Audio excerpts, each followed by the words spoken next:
किसी ने बड़े कमाल की बात कही है कि कभी खुशियां आए जिंदगी में तो खा लेना मिठाई समझकर, और कभी गम आ जाए जिंदगी में तो चख लेना दवाई समझकर। बड़ी छोटी सी कहानी है। एक सुपरवाइजर एक मल्टी स्टोरी बिल्डिंग बनाने के काम में लगा हुआ था और रोजाने की तरह अपनी ड्यूटी पर पहुंचा तो उसके पास में उसके एक दोस्त का कॉल आया कि भाई मिलना है। सुपरवाइजर को मालूम था कि यहां से नौकरी छोड़ के जा नहीं सकते हैं, तो उसने दोस्त से कहा भाई तुम साइट पर ही आ जाओ। तो 8वें माले पर सुपरवाइजर खड़ा हुआ था, उसने वहां बुला लिया अपने दोस्त को। दोनों की बातचीत चलने लगी और बातचीत में धीरे धीरे जो टॉपिक था वो स्पिरिचुअलिटी की तरफ आ गया, अध्यात्म की बात होने लगी। तो उस दोस्त ने कहा कि देखो भाई, दुनिया में लोग जो है ना आजकल खुशी में भी याद करने लगे हैं, सिर्फ गम में ही याद नहीं करते, ऊपर वाले को खुशी में भी याद करते हैं। सुपरवाइजर ने कहा नहीं, ऐसा नहीं है, बहुत कम लोग हैं जो खुशी में याद करते हैं, वरना पूरी दुनिया सिर्फ दुख में ऊपर वाले को याद करती है। तो सुपरवाइजर का दोस्त मानने को तैयार नहीं, दोनों के बीच में डिबेट हो गई। सुपरवाइजर ने कहा मैं तुम्हें अभी 2 मिनट में सब समझा दूंगा, तुम बस मेरे साथ देखते रहो मैं क्या कर रहा हूं। तो सुपरवाइजर ने अपने वॉलेट में से 10 रुपए का नोट निकाला और नीचे एक मजदूर काम कर रहा था उसकी तरफ फेंक दिया। कमाल यह कि नोट जाकर के ठीक वहीं गिरा जहां वो मजदूर काम कर रहा था। मजदूर ने देखा कि 10 रुपए का नोट आया, तुरंत उठा करके उसने अपने पास रख लिया। उसने इधर उधर भी नहीं देखा, चुपचाप रख लिया और अपना काम करने लग गया। 10-15 मिनट बाद इसने कहा देखो मैं फिर से कमाल करता हूं। फिर से इसने अब की बार 100 रुपए का नोट गिराया। 100 रुपए का नोट जाकर के ठीक वहीं गिरा जहां मजदूर काम कर रहा था।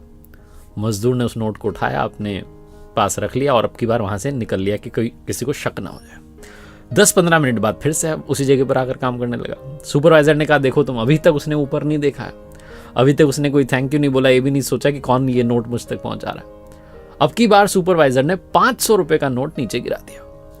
उस मजदूर ने वो जो 500 रुपए का नोट था फटाफट से उठाया, बहुत खुश हुआ कि वाह क्या बात है, आज तो लॉटरी लग गई। उसको भी अपनी जेब में रख लिया और फिर वहां से निकल लिया कि कोई शक ना कर ले। 10-15 मिनट बाद फिर आकर के वहीं काम करने लगा, इस उम्मीद में कि शायद और जो है नोट आएंगे।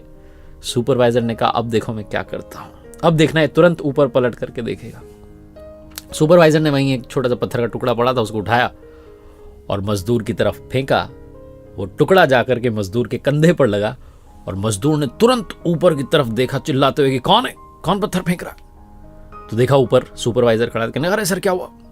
दोनों की बातचीत चालू हो गई। इतनी देर से तो देख भी नहीं रहा था। वो बातचीत खत्म करके सुपरवाइजर ने कहा अपने दोस्त से कि देखा, खुशियां जाती रहीं तो मजदूर ने ऊपर नहीं देखा, लेकिन थोड़ा सा गम क्या पहुंच गया, तुरंत ऊपर देखने लगा। ये कहानी सुपरवाइजर मजदूर की नहीं है, ये आपकी हमारी है।